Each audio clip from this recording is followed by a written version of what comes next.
Good afternoon, everybody, and a very warm welcome to our weekly Learn in Your Lunchtime webinar. And today we're talking about communications with Salil, Dhawan, a serial entrepreneur and expert on all things to do with marketing, sales, digitization, growing and scaling businesses, of which communication is absolutely an important part.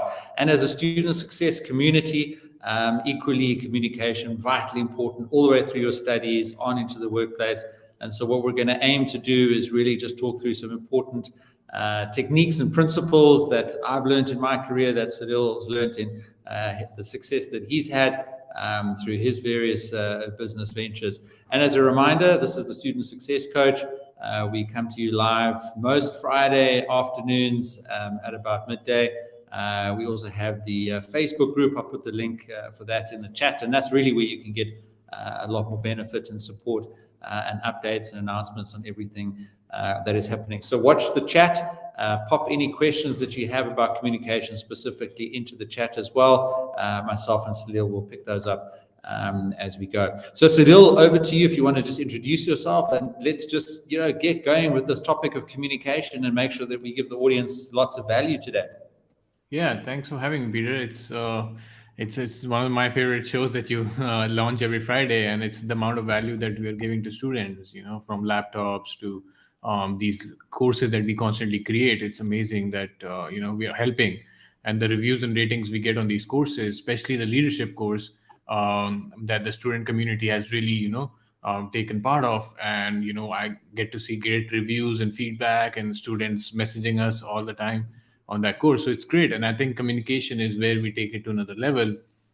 And especially in this course, it's not just that we've covered workplace communication, but we've covered communication models, communication in general, academic communication, social media, workplace, obviously meetings, team meetings, virtual meetings, in person. So the amount of things we've covered in terms of communication is great for a skill, but it's also great applicably. It's applicable through across multiple different platforms, multiple different life scenarios.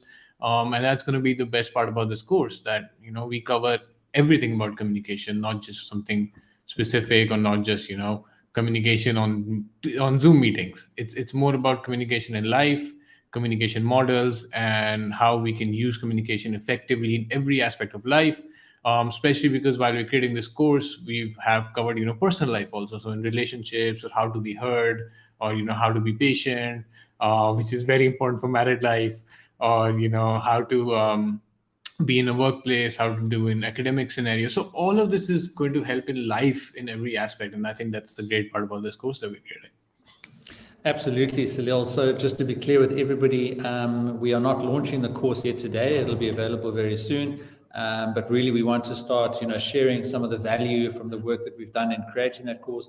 And I think, as Salil has mentioned, what you can expect from that course when we launch it in a couple of months' time is really just a full overview. It's a comprehensive masterclass of all things relating to communication. So I think you've spoken about a couple of them.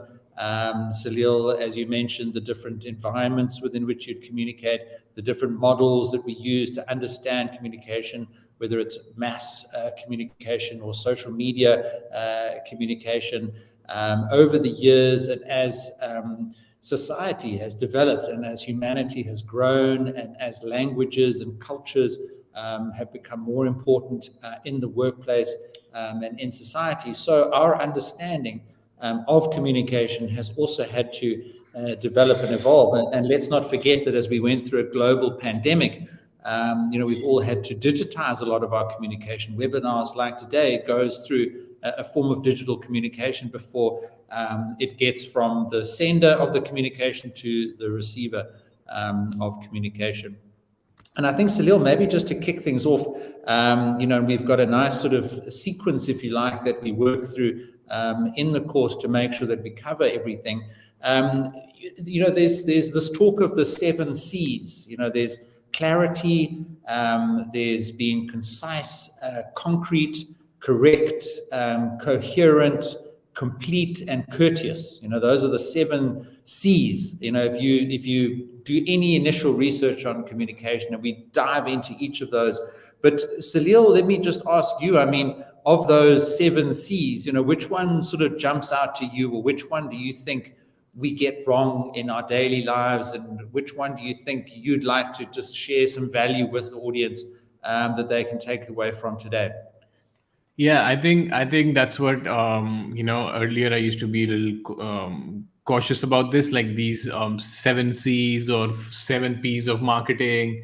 But over time, I think these acronyms are great to get us just the basic insights into what is really important.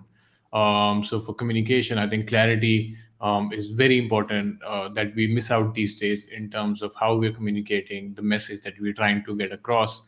And especially this communication course is powerful because it relates to all the other courses too. So our leadership course talks about diversity and leading a diverse teams, but the communication course talks about how to lead the team, how to communicate with a diverse team, how to bridge that communication gap, right? Then we talk about in our marketing, in our sales courses, about the marketing aspects and how to create a clear message, clear and concise message to your audience so that they understand what you're selling. And that's what you've done in this communication courses, how to create that message, how to make it clear, concise.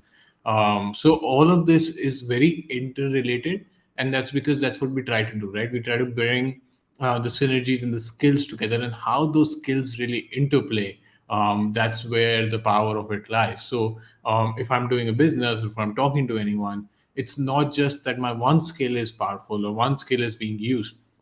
All my skills come together in some aspect or the other, even subconsciously when I don't realize it, to make it more effective, to make me an effective communicator, an effective leader, effective marketer. So all of these are related skills that we've tried to now relate in this course using these structures and the modules and frameworks. And there are a lot of communication frameworks that we'll cover in this course as we launch it, and that's why it's taking us so much time. It's almost a 20-hour course, so we're not launching it today, but we're trying really hard to make it work. And that's because we're trying to cover a lot of communication framework, communication models, and those models and frameworks will make it easier for you to remember what you're learning in the course. Yeah, thanks, Salil. Appreciate that. So, if we look at the 7 C's that I've got up there at the moment, and not to go into each of them now, but just to pick out a couple that I think is quite relevant for our audience. If you think about an academic environment, you absolutely have to be correct. You have to be unambiguous in the way that you're communicating the findings of your research, or answering a question in an exam. The accuracy of the information in an academic environment is absolutely important. But like Salil says, communication is always multidimensional. But there may be one or more of the things that you learn about communication in this course that is more relevant in certain situations. And then again, I think, concise. I mean, we live in a world, where we have a social media platform like Twitter that had exponential success because it limited us to 140 characters. And people said, frankly, I'm grateful that I don't have to read a long story. I can get an information, a news update, a quick announcement in 140 characters. And so naturally in our busy lives, we've tended to defer to shorter, more concise communication. And I think the important thing for me just to share, in terms of value and learnings from this webinar is, and we teach this in the course as well, is that Mark Twain made a very brilliant statement when he said, I was going to write you a short letter, but I didn't have time. So I wrote you a long letter. And in actual fact, it takes more effort to communicate in a concise manner, even though it's shorter, because you have to be really thoughtful and considered, which is one of the other C's, about what goes in and what doesn't go in. You cannot be lazy and just put everything into the message, which is the container of the communication that goes from the sender to the receiver. So concise communication is not just about cutting something off after 140 characters. It's about really thinking about how to construct a message that it is brief and it respects the time of the receiver of that communication, but it still carries the weight and the thrust and the meaning of what you wanted to communicate. Salil, just an interesting one is courteous. I mean, I think if we look at, cultural diverse integration across the world today, ever more important that we have that mutual respect and understanding for our backgrounds. You're coming to us live, from halfway around the world. I'm in sunny South Africa. We've probably got people from various other different countries. And at the heart of it, I think, is that respect and courtesy, that we as humans need to have, on the basis of which effective communication can take place. Yeah, I mean, right now we are selling our course on Udemy, which is based out of California. So we are coordinating with a team in California, making courses in India and South Africa, selling all over. And I'm surprised every day when I look at the reviews and the messages that the students are coming in from, maybe the Middle East or some country I don't even know the name of. So then what happens is that's where the courteous aspect of the communication takes precedence, because you are targeting such a diverse audience and you're communicating with such a diverse audience, and that's going to be the culture and that's going to be the world and the environment now. So while this is on YouTube and this is live, we have no control over which country or which student or which person has the access to, right? We cannot target countries. It's globally available. YouTube is globally available, and that's where being courteous comes in. That's where being, that's where the concept of empathy that we talked about. It's about caring who we're communicating with, and this is again one directional communication right now. But we want feedback, we want comments, we want people to interact with us through the messaging and the comment section. So what that does is it allows us to understand where our users are coming from, and then that we extend the courtesy by answering the questions and taking into consideration what they have to say. And that's just part of the feedback loop that we try to create. I think you mentioned a very important part there, which is feedback. So, in the course, we go into the models of communication, and I think I've used it in my introduction just now, which is, very loosely speaking, a sender, a receiver, the message itself. And what Salil has mentioned now is the feedback from the receiver of the communication back to the sender. And of course, courtesy and trust, plays an important part in that. And one of the case studies that we talk about in the course is that where you have different languages in, for example, the cockpits of aeroplanes, or between the pilot or the navigator of an aeroplane talking to the air traffic control. And there have been terrible disasters and plane crashes over the years because of a lack of feedback and confirmation about what somebody thinks they heard versus what was actually said. So, we bring in the teaching and the training and the models, and then we talk about the case studies and the people and the examples of where a communication has gone wrong. And that's not just obviously the very tragic examples of plane crashes, but there's been big brands who have failed because of poor communication strategies. We go into a couple of those in the course as well. Last thought, go Salil.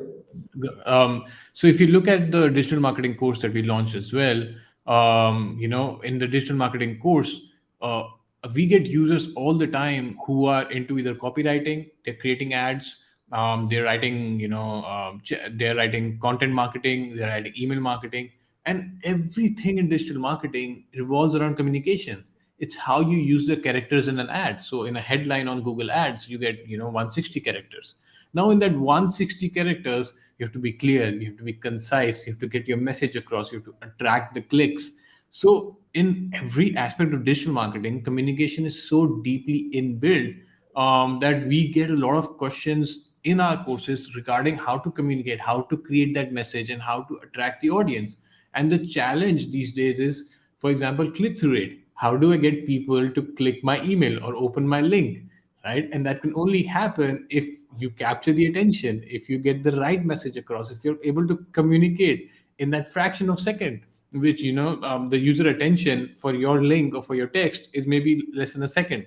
So in that second, you have to grab that attention with your communication, and then you have to hold it for the entire email, for the entire ad, and then you have to hold that attention further while communicating everything about your product or service in your landing page and in your checkout page and in your post-service email. So all of this entire process of a funnel or a marketing funnel or digital marketing funnel revolves specifically around the aspect of communication. And that's why we really wanted to create this course, is bridge that gap between understanding the tools and the strategy of sales, digital marketing, everything else, but using skill of communication to actually become more effective at communicating with leading teams, creating opportunities, making sales. All of that becomes more effective when you're an effective communicator.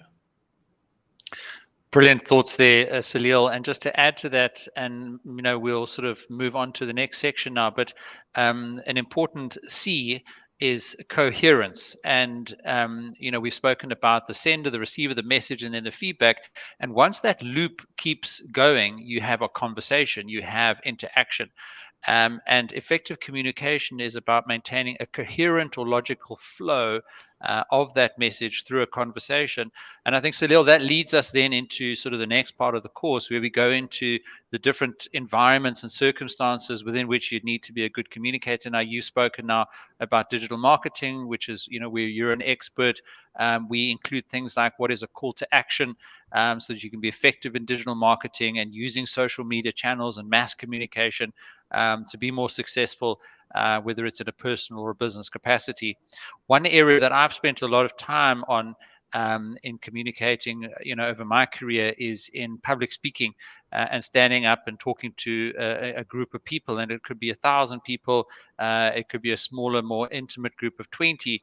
But we go through in the course, the process of preparing the different public speaking contexts, how to read the room, how to understand and create and develop your message that's relevant and meaningful, and then delivering that message effectively as a communicator.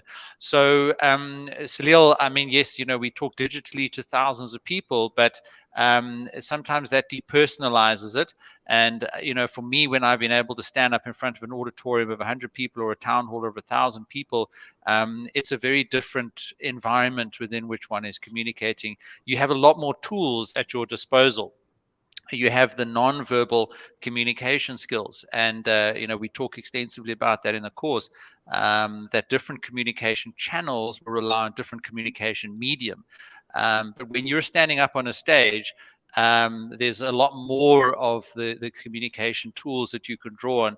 There's your body language, the movement, there's the eye contact that you can have with the different people in the room. There's obviously the written and the verbal aspects of your communication that comes through in your speech and your dialogue and your presentation, etc. So, Salil, just back to you, your thoughts in terms of those different circumstances. We go into the interview, we go into the one-on-one conversation, we go into public speaking, etc.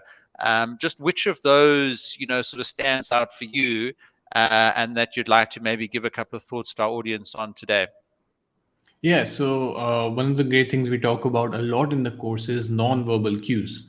And what is happening is communication is not just what is said, it's a lot more, right? Especially, your body language, your posture, your ability to, sit, how you're sitting, how you're communicating, your facial expressions. So let's say someone is talking to you and then you go, automatically you make an expression and your expression tells the person you're not interested or you disagree. So without even saying a word, we can communicate a lot of expressions and communicate a lot more.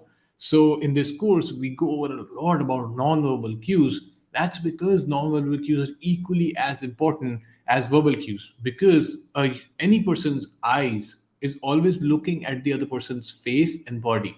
So we are always making assumptions about body language, about their mood, about what they're trying to say based on their body language, based on their behaving, based on how they're standing, or what their face is doing. So all of this helps us as humans understand what the person is trying to say, in addition to what they're saying actually using words. So that's why non-verbal cues is very important.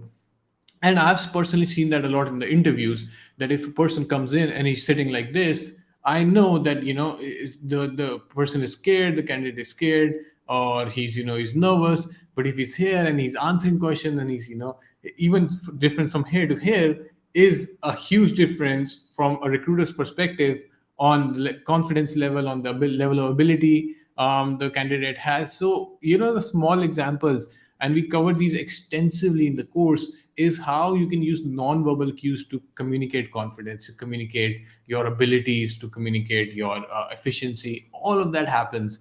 And non-verbal cues happen a lot of times subconsciously. So you might not even notice that you're hunching, or you might not even notice what your face is doing. But when you sort of make these habits, you practice, you learn from this course, and you try to implement it. Over time, these become habitual, and over time you become habitual of using these non-verbal cues to explain or to get more confidence, and all of this builds over time to make you a more confident and a more effective communicator.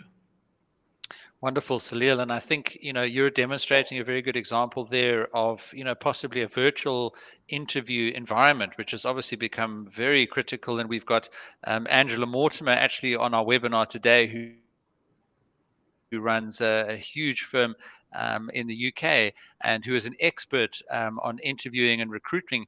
And, Salil, I think just the way that you've set up your background, we teach in our interviewing courses, a lot of communication skills, which we've also brought together in the communications course.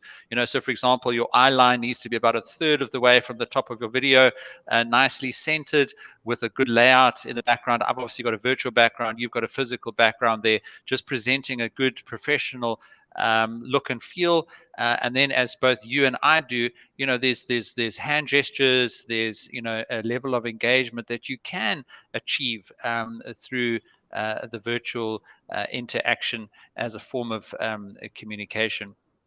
And then in the course, we did add in a specific lesson about the academic conference presentation, and a lot of our community have that student background. They might be studying at the moment, or either full-time or part-time, and certainly at the higher levels in terms of researching a topic and producing a thesis, you'd have to defend that and certainly present at least a proposal at the beginning. And you should be anticipating to engage in industry based on your research and your findings. And really, that's how you will make your contribution to the industry, is in an industry or academic conference. And so we go into a little bit more specific aspects of academia and communication, and understanding how you might tailor your public speaking techniques and your message to that environment. So public speaking and communication, equally important in the academic world as much as it is in business and for interviews and for digital marketing, like Salil has been mentioning there as well. Okay, Salil, I mean, we're sort of working through the course contents at a very high level, and just giving people lots of examples. And I see that there were some great comments in the chat. Daniel was speaking about communicating in a sales perspective, acknowledging that that's something he's working on to be complete in his communication, to be as clear and concise, but also acknowledging it is a difficult balancing act at times, especially for someone who's naturally verbose. So Daniel, thanks for being open and authentic with us. That's also a key principle of communicating.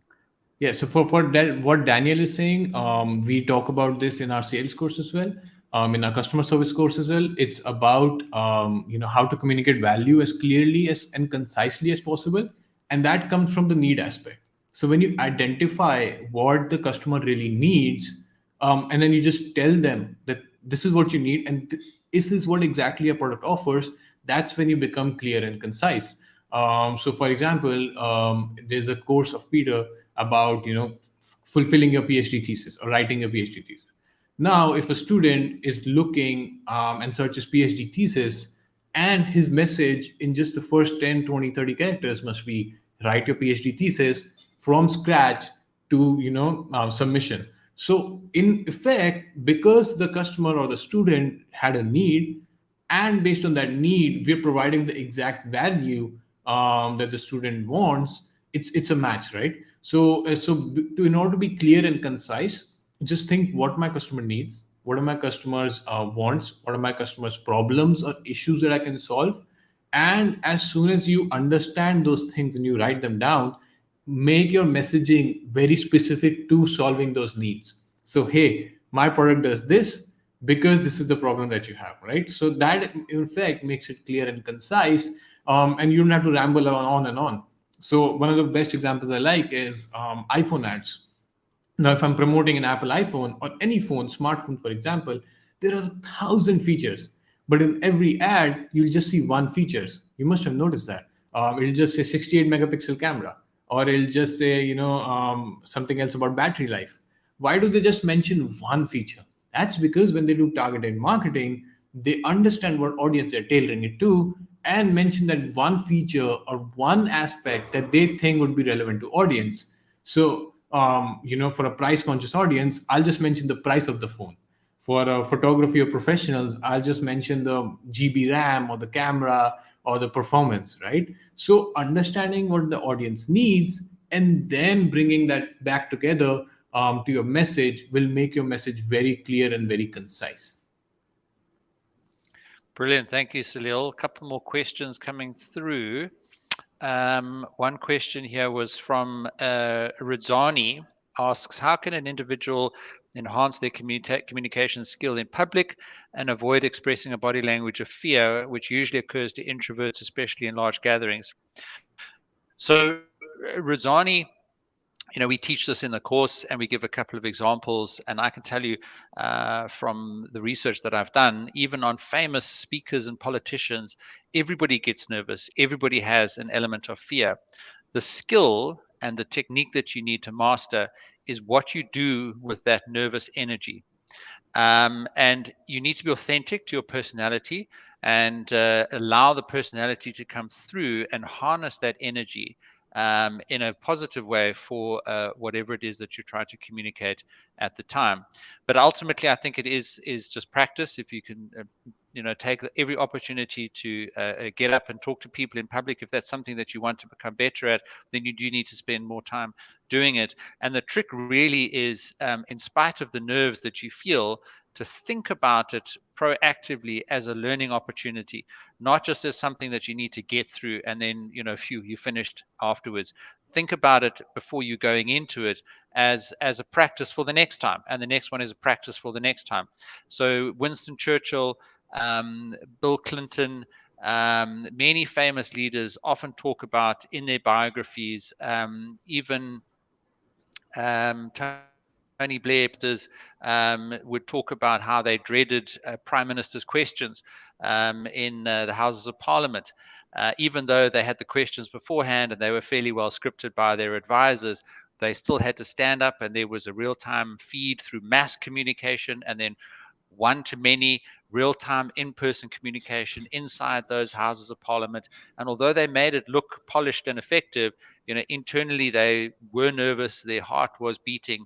The trick that they've learned and practiced in their field and used opportunities proactively to achieve is what to do with that nervous energy. So Salil, just your thoughts there on Radzani's question? Yeah, this is a very small incident, but there was once a large gathering I went to, and was pretty nervous. They were all, more seniors in their career than me, and it was very intimidating. And even though I am a little comfortable in communicating, I was intimidated. But all I did was I just said very short amount of things. Like I said less, but I said with more meaning. So if you are introvert, it doesn't mean that you have to always keep talking or and every time someone asks a question, you have to be there to answer. Every time someone's asking for any experiences, you have to be there. Don't talk a lot, but talk relevant. So be clear, be concise, be relevant. And all of that, at the end, you will trust me, people will come back to you and say, I really related to what you said. Oh, it was great what you said. Or, as compared to someone who's extrovert and just talking, talking, and talking, but not saying as much, not being as meaningful. They will be forgotten because of all the things they said, but you will be remembered because of the clear, concise, and specific things that you said that were more relevant. So if you're introvert and you're nervous, that's great. Use that energy to just say small things, but when you do, make sure they're meaningful, impactful, or relevant, and that will make you more of a serious, more person to be taken more seriously and to be considerated rather than someone who's just talking as an extrovert all the time. So it's actually great that you feel this way, but you can enhance your communication skills by just being more relevant, by just being more conscious, And using a superpower that we talk about in this course is listening. So as an introvert, you have that power of listening. You're actually talking less and listening more to what people are saying, and that will enhance your skills, because you are taking in a lot more, you're taking a lot more information, and then you're using that and you're processing that, and then you're communicating with your audience, using all that you heard. Whereas the extrovert or someone who's talking a lot more is listening a lot less. They're already planning the next response, what to say next. Whereas you, on the other hand, are not planning your response, but you're listening, you're understanding, you're assimilating, and then you're using all of that to finally say what you have to say in a more crafted, more meaningful response. So trust me, you are a lot better off being an introvert, because when you do say something, it'll be more meaningful, more powerful. So know that content is quantity is not as important as quality. So make sure you work on that and then use that to improve your skills. Wonderful, Salil. And I'm practicing a powerful pause to let what you've said sink in. And, people who are introverted tend to be nervous of an awkward silence. And I remember over the years watching many very successful business leaders, and one that always stands out for me spoke very softly, even in public. But the effect it had was people were straining to hear what he had to say, and he knew that he had the room's attention. But combined with the principle that you mentioned was that the content of his message was so powerful and meaningful that you wanted to hear it, because he was short, he was concise, he was considered, and he was just soft as a speaker. So you sort of tended to lean in to hear what he had to say. And I think, Salil, what you've been saying there is well summarized by Stephen Covey, who originally in his book, 7 Habits of Highly Effective People, said, seek first to understand, then to be understood. And you are so correct. Most often in conversations, we're very distracted with the goldfish mentality and waiting for the person to stop talking so that we can then speak. And that is a false sense of communication. It's just two people talking at each other. And that's why one of the things that we teach in the course is this idea of communication models. And we've said it's sender, receiver, the message, and then feedback loops, etc. Because the point that you mentioned was what's in that communication, what is in that medium that goes back and forth between the sender and the receiver, also absolutely important. And then, of course, very importantly, languages. Salil, we've got a question here from Rachel Metse, who says, how can I enhance my communication in English as a non-native speaker? So right off the bat, Rachel Metse, I've given free access into our English pronouns course.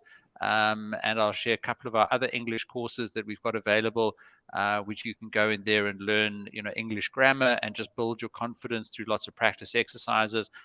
We've got a TEFL qualified instructor that teaches the majority of those lessons.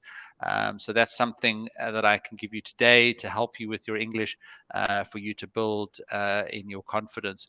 And it comes back to that respect and that courtesy and acknowledging that, many people that we do communicate today are not going to be communicating in their first language. It's often going to be their second or their third language. And I also believe, Salil, that if we're a little bit more thoughtful about all the ways in which we can communicate, language is obviously always going to be important, but if we're willing to put a little bit more time and effort and use all the communication tools at our disposal, we can make it easier for people to understand us and to engage in a communication process, rather than just relying on the verbal communication, which, as Ray Tomates has said, can be limiting if there's non-native speakers as part of that communication. I think the problem usually with anyone who considers themselves or who is a non-native speaker is the lack of confidence, right? So nowadays, trust me, I communicate with people from southern part of India, from North India, from South Africa now, from the US, from the UK. Everyone has a different accent. Everyone pronounces words differently. Everyone spells them differently.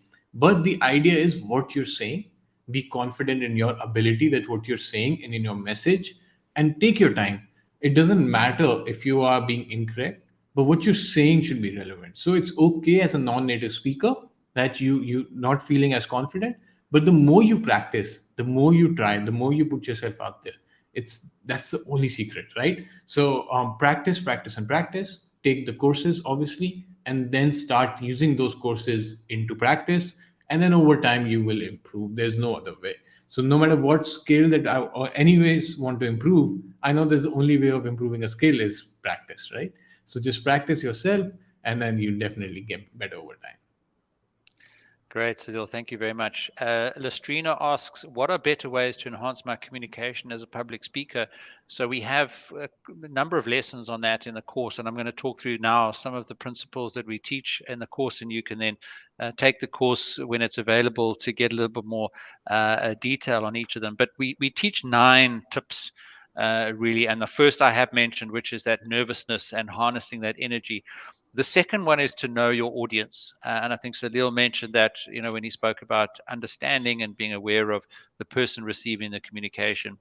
And then thirdly, and very importantly, which relates to the confidence of it, is you have to be organized. You have to have your material ready, because that will boost your confidence, because you've done everything that you possibly can up to that point. Something can still go wrong, but preparation and organization of material is critical. Then number 4 is your personality must come through. And this was where we said, let the nervous energy flow into your personality. Don't try and be somebody else, be you. And allow that authentic personality to create a vehicle for you to be successful in that public speaking environment. And then number 5 is humor, stories. Always have a couple of anecdotes available. And number 6 is go off script. Try not to read from your slides. Try not to be too tied into your organization and your preparation. The organization and the preparation is a lot more to give you the confidence on the day. It's not to limit you and to limit your personality from coming through. And if, as Salil has said, you've practiced, you're well organized, and you know your subject, then you should experiment and be a lot more looser and personality driven on the day. And then number 7 is to use your voice and hands. We've spoken about verbal communication, non-verbal communication. Make sure that you do that in a public speaking. And then point 8 is to grab attention at the beginning and close with a dynamic end. And even my children that are getting opportunities in the classroom to speak and talk about projects, etc. I start them off with a very simple beginning, middle, and end. There's really nothing else. Everything falls within those 3 broad categories of a public speech. And we have a lot of personalities and public speakers that we showcased in the course. One of them, as I've mentioned, is Bill Clinton. And people used to say, he just captivated a room when he walked in, and he was just engaging right from the beginning, and had a powerful start to all of his speeches. And then the 9th tip is audiovisual content. Be very effective and powerful with that. Don't let it dominate, but be a master of the technology that you have at your disposal. But again, if rather err on the side of caution. If you're not comfortable in using it, don't try and be too fancy. But at the very least, make sure that you're audible and that you're using the systems in the room to amplify your voice and for people to see the screen. Those are all things that and 9 tips that we go into in more detail. Lestrina, just to answer your question there, right here and now. Salil, thoughts on public speaking? Yeah, we cover a lot of things in public speaking in this course, and as a public speaker, it is very important to be confident and be prepared, and all of this, all the tips that you covered, eventually come together as one, right? So being prepared is very important, because when you go out there and you're already prepared, that will make you more confident, being less nervous, right? Remembering what you're saying. And then there's one more thing that we covered is understanding the audience and knowing your audience. So when if you're speaking to someone, who the audience is, what they're looking for, what they're interested in, that really puts you at ease. That I know my audience, I know what I want to say. And then once you have those data and once you have those details, it'll make things very easier for you and make you very confident when it comes to being a public speaker. But people who are not confident are the ones who usually, don't have these facts, don't have the details, they don't know the audience, or don't know themselves, or don't know what they're supposed to say, don't have a backup plan. So usually, if I'm doing a speech for, let's say, an hour, I'll have content for 3 hours, because what happens is, when the speech is not going well, my 3 hours will also be covered in 30 minutes. I literally cover 3 hours worth of content in 30 minutes and just be scared, because when things are not going well, you ramble on and you cover a lot of content. And when things are going great, my 3 hour content I can run for 10 hours, because that's the level of engagement, that's the level of engagement I have with the audience in certain cases. So what happens is, when you're nervous, you run through content, you tend to brush through your points quickly. But when you're relaxed, or the audience is more engaging, that's where your content works at its own pace, and then you can pace yourself. So just remember, the more you're prepared, the more source tools you have in your belt, the more relaxed you'll be. That okay, at this point I've already covered, but I can go back to these backup points, or this is what I've already talked about, and then this is what I can do. So Peter, in one of the lessons, says, let's say you have an hour plan, but you cover in 40 minutes. Then what you can do is, you can open the discussion if it's possible, and then take questions. So what that does is, when you take a question, that question takes up a few minutes, and then you can answer and then elaborate on a few points. Whereas, let's say you've run the course of the time, but then you do want to elaborate on certain points, then again, you can go back to the questions and ask them, hey, but then don't say, hey, do you have any questions? Say, do you have any questions about the public speaking module that we discussed? And when that question comes, then you can elaborate more on the public speaking module that you maybe couldn't cover during your presentation. So again, I don't want to go into too much of technical skills and actual examples that we covered, but in the course that we covered all of this, how to handle public speaking. If you're running out of time, you have enough time, how to open it to questions, how to manage the questions, and how to manage the discussion. So all of this, if you learn through the course, you build the theory and you build the knowledge base. And then when you practice, you gain experience, and then you can combine them to really elevate your communication skills in public speaking skills, because you have both the combination of knowledge and the experience. Great insights there, Salil. Thank you very much. And also, just to take a bit of an ad break as we start to wrap up, I've posted the sales course in the chat there, Salil, that you mentioned. And if you have an interest in learning to become a better salesperson, and of course, a lot of the communication principles that we've spoken about today are also part of that course, but angled very much more towards becoming a better salesperson. We've shared the English course as well. That's available for you to take to your English pronouns specifically in this mailing. So do sign up to the mailing list, and then you'll get the announcements of when the courses are going to be coming out. A question from Shirley there, just up on the screen. What are the communication tools? So we're starting to get into the next sort of section that we'll cover in future webinars. But Salil, do you want to maybe just touch on a couple that people can look forward to in the next webinar? Because we will be going into a whole section on communication tools specifically. Yeah, I mean, there are a lot of tools, and I mean, we've covered everything. We've covered from virtual tools, online, in-person meetings. We've covered a lot, and it's hard to pick one, because we are still in the process of designing the course. So we're trying to make it as comprehensive as possible, so that we are able to help you in all facets of life, in all aspects of life. So it shouldn't just be communication tool for virtual meeting. We want it to be a complete set of tools that you can use in every aspect, in every means, in every form of communication, and then it becomes part of your habit. And that's what we're trying to inculcate in you as students, is a habit of using all aspects of communication, all tools of communication on a daily basis, or on every interaction that you do, and that will eventually build you as a more effective communicator. So I think there's a lot of tools that we'll cover as we go on in the next webinars and in the course, and this will really help you. The more you practice them, the more you become effective in using them. And sometimes you use them subconsciously, right? So sometimes now a lot of people say that, why are you doing this, or why are you doing a hand gesture? And I've seen that with Peter, and I've seen that with myself and a lot of speakers. But I don't use the hand gesture in a more conscious way. It's more of a subconscious thing. So again, this will happen over time and over practice. But then the more you do it, the more practice that you have, the more effective communicator you get. Wonderful. Thank you, Salil. And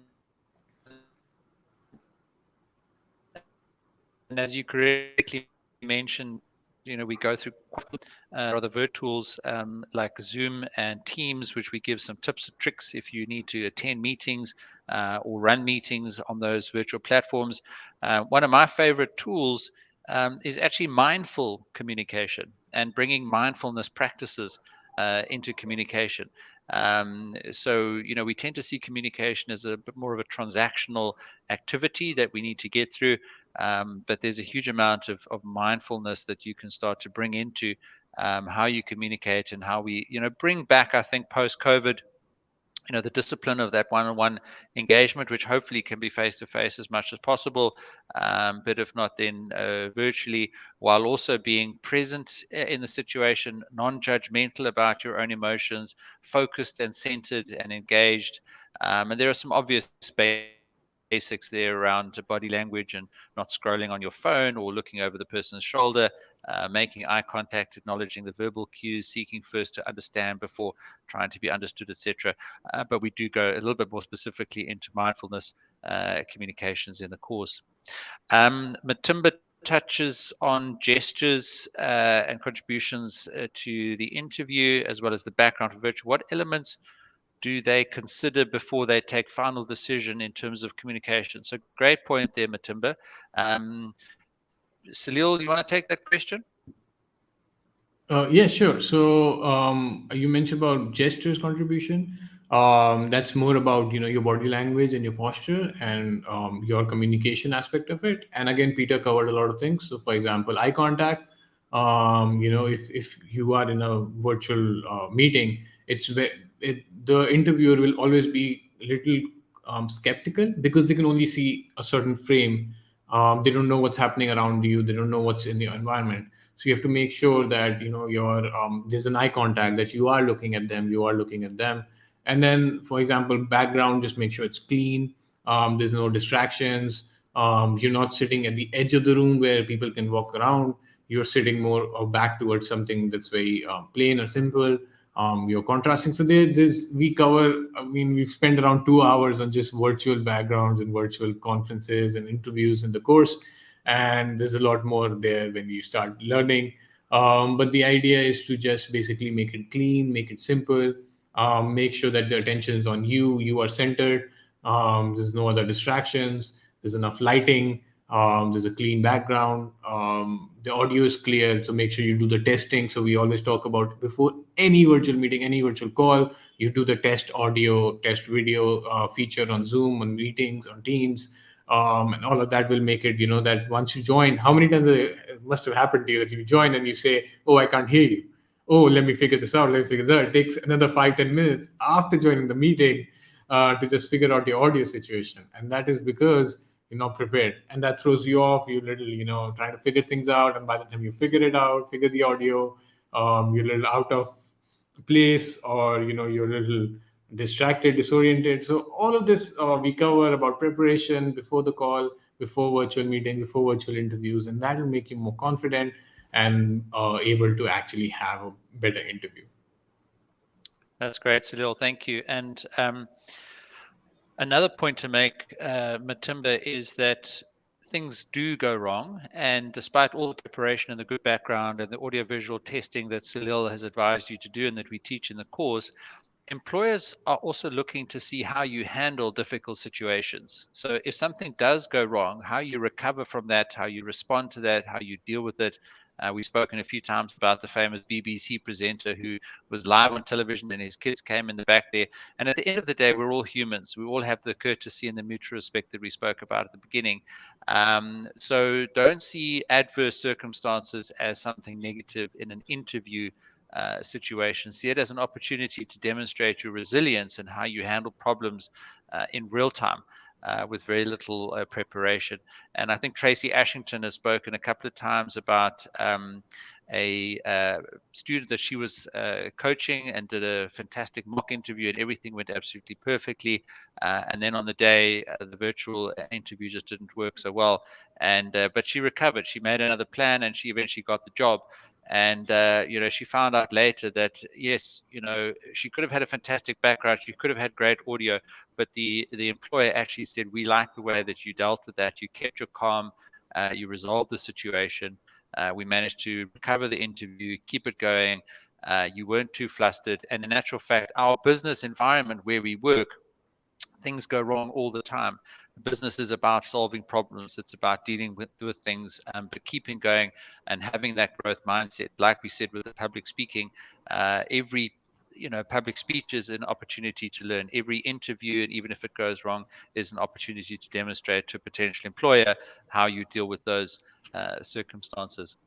So, Salil, that's it for today. Any last thoughts on communications more generally? And I know that we are still obviously building the course, and we wanted to start getting people excited about the launch ahead of time.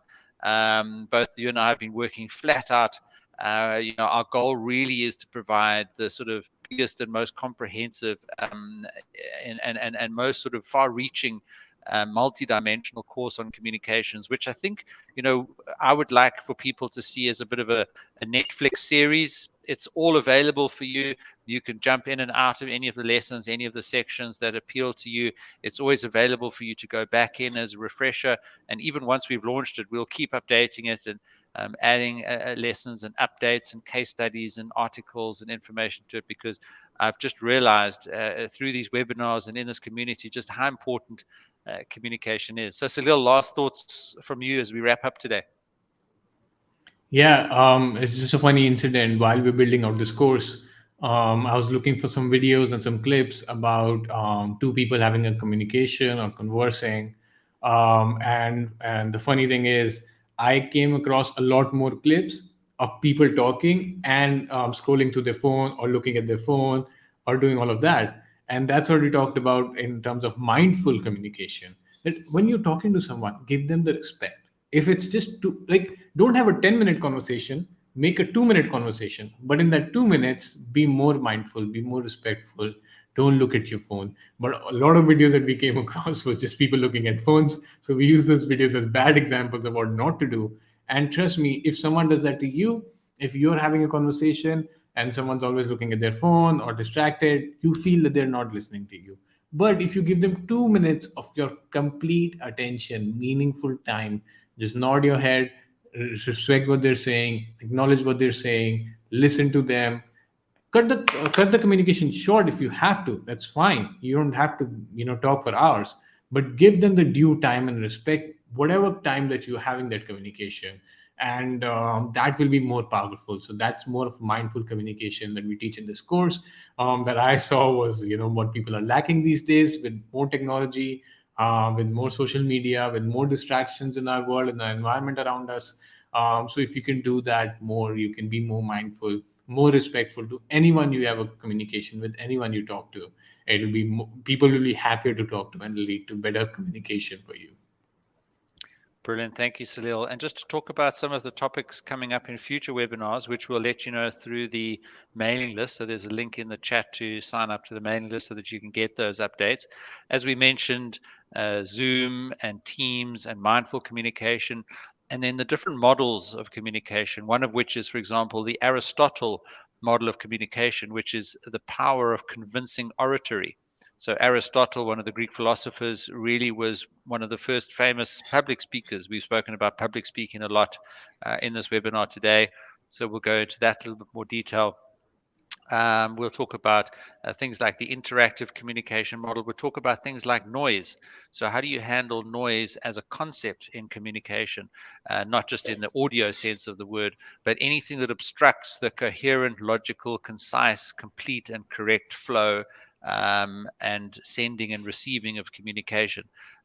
We'll go into a little bit more into the digital marketing communication around calls to action. We'll also talk a lot about workplace communication. All of us that are in any kind of workplace will be aware of a certain level of communication that happens, whether it's at the water cooler or on email or in the company newsletter, and the role that all of us have to play in helping communications be more successful in the workplace. So that's just a few topics that we'll be covering. One of my favorites, which we'll go into in a lot of detail, is charismatic communication. So people like Bill Clinton, when they walk into a room, or many others, Mahatma Gandhi, whether they were loud and extroverted, or quiet and introverted, charismatic speakers and people with a charismatic personality attract people's attention. They can get the attention of people in a room, and we'll unpack a little bit about what that means as well. But Salil, thank you for being with us today and for giving us your insights. Great to see the feedback from everybody. Precious Motlagadi says, hi everyone. Thanks a lot for the info. Also enjoyed the issue of demonstrating problem-solving skills instead of panicking should anything go out of hand. Fantastic. That's a great story. Tracy Ashington has told that story a few times on a couple of our previous webinars when we've been teaching interviewing skills specifically, but relevant to the communication discussion that we had today. Lestrina says, informative session. Thank you. And we will certainly see you in the next webinar. Thanks, everybody. Cheers. Thank you. Bye-bye.